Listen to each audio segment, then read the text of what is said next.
Nobody who sells you a passport ever adds up the whole bill.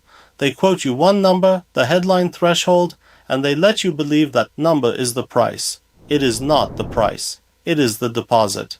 The real cost of a second citizenship is a running total that keeps ticking long after the certificate is framed on your wall, and almost nobody in this business will sit down and add up the whole thing with you. So let me do the unglamorous thing today and add it up line by line until you can see the number that actually matters. Picture the moment this goes wrong. Not at the start, when everyone is smiling and the brochure is glossy and the advisor is telling you how simple it all is. Picture yourself a year and a half in. The investment is made, the card is in your pocket, and then a letter arrives or an email from a bank or a tax office in a country you thought you had left behind. It asks a simple question. Where do you actually live, and where is your economic life centered? And in that moment, you realize the passport in your drawer answers none of it. That is the fear, and it is a reasonable one, because a document that changes your travel does not automatically change your obligations. The card in your pocket and the life you actually lead are two different things, and the gap between them is exactly where the surprise bills come from. In this video, I'm going to walk you through the all-in cost of a second citizenship the way an honest advisor would if honest advisors did this out loud. Not the sticker price. The threshold, yes, but also the tax exposure it does or does not create, the currency you commit in, the holding period that quietly locks your capital, the exit when you eventually want your money back, and the ongoing structure you need around it so the whole thing actually works. Stay to the end because the single most expensive item on this list is the one that never appears on any invoice, and I want you to see it clearly before you sign anything. If this is your first time here, I am Berk Tuzel. For the past 8 years, I have helped entrepreneurs and investors plan their international structures. I am also the founder of Corpenza.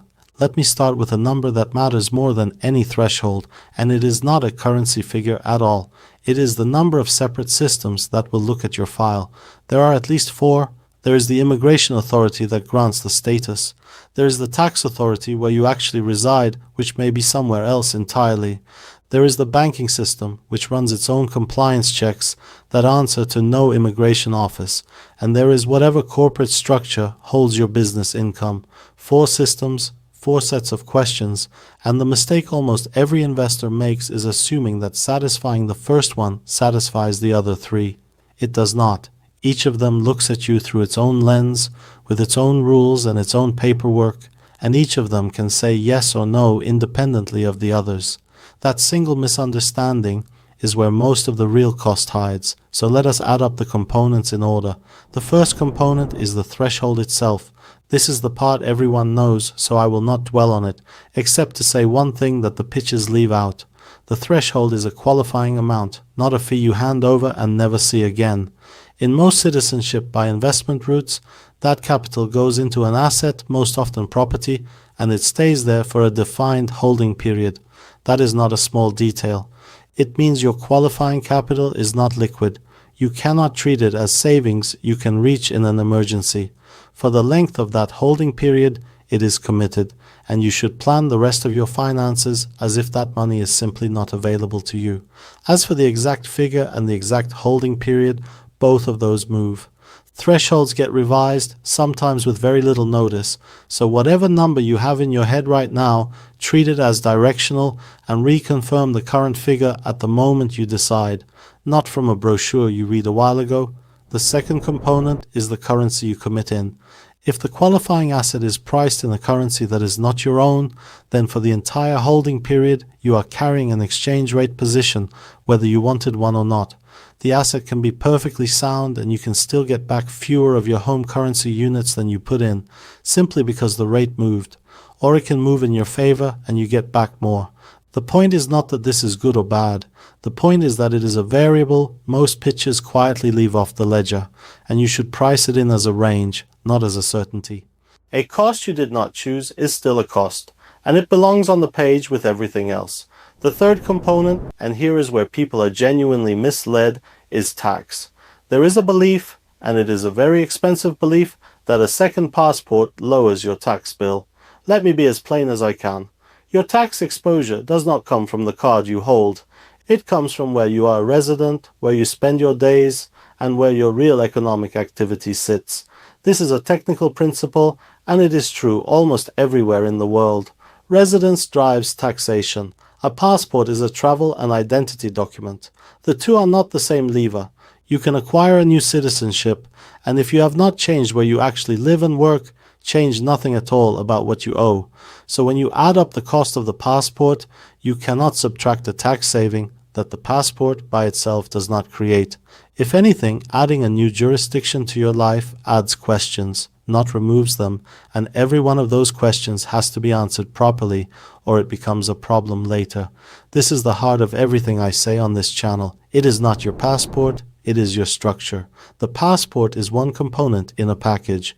The package is residence, plus tax position, plus the company that holds your income, plus the banking that actually moves your money. Buy one part and expect the whole outcome, and you have overpaid for a fragment.